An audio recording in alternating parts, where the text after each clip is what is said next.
Hey guys, I'm in the middle of uploading one of the old Miss Mensa classics from the Miss Mensa Classic collection of videos from 2018 up on Patreon. And I looked through one of them as it was uploading. It'll be up there in probably about 30 minutes, I think. I'm not sure. I just click on the little things and it uploads automatically. But anyway, I took a look at the video. I watched it all the way through.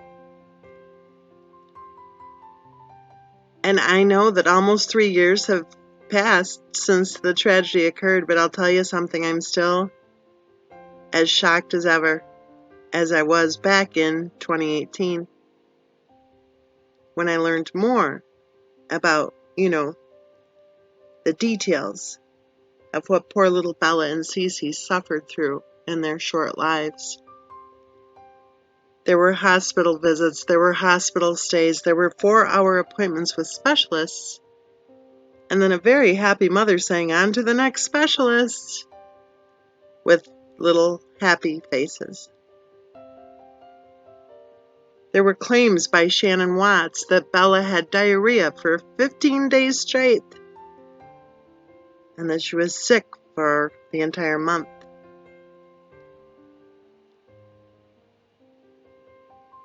I think it's time for the truth to be told. I think it's time for transparency in the case of Christopher Watts. Why is it that in the case of Jennifer and Joseph Rosenbaum, we're able to see all sorts of records with no problem? Why is it that hundreds and hundreds and even thousands of pages are released to the public? In all criminal cases, it seems, except the case of Christopher Watts. Why is it the public is privy to so much information on all of these cases that have occurred in our country, in the United States, where children are being murdered in what should be the safety of their own home? But when it comes to the case of Christopher Watts, we're expected to believe random spokespersons, the ones like the avocado who threatens people regularly and claims she's speaking for the family. That's our go-to source? People who are threatening others, people who, like Alice, are committing slander and defamation and IIED, those are our go-to sources for information, really? Why? When I made that video, I was being told, and the discussion boards on social media were saturated with these topics, I was being told that Shannon Watts put eucalyptus oils in the steamer. I was told that Shannon Watts put essential oils in the nebulizers. And I was also being told that Shannon Watts gave the girls Benadryl at bedtime. Well, lo and behold,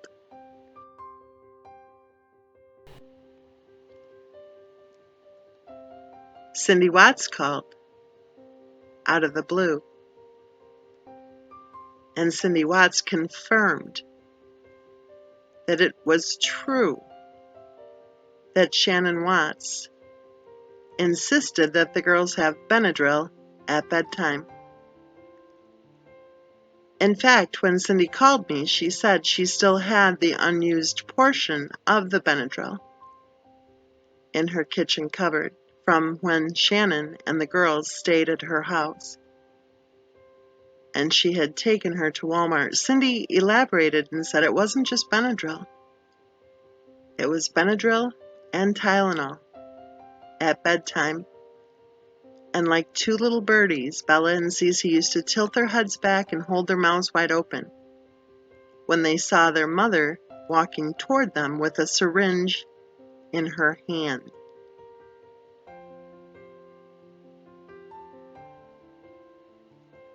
It's been nearly 3 years. I think it's time we hear the truth of what poor little Bella and Cece suffered through in their young and very short lives. I think it's time we have a very open discussion on the issue of Munchausen by proxy. I think it's time we discuss the fact that when medical abuse is occurring, it's typically the mother of preschool-age children. I think it's time we discuss the fact that the top 3 ways, the top 3 methods of medically abusing a child that a Munchausen mom chooses are: number 1, malnutrition. Oh, you want a bite? You want a little bite? You want a bite? Number 2, poisoning.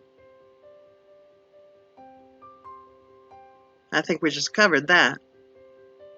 And number 3, get ready for this, smothering.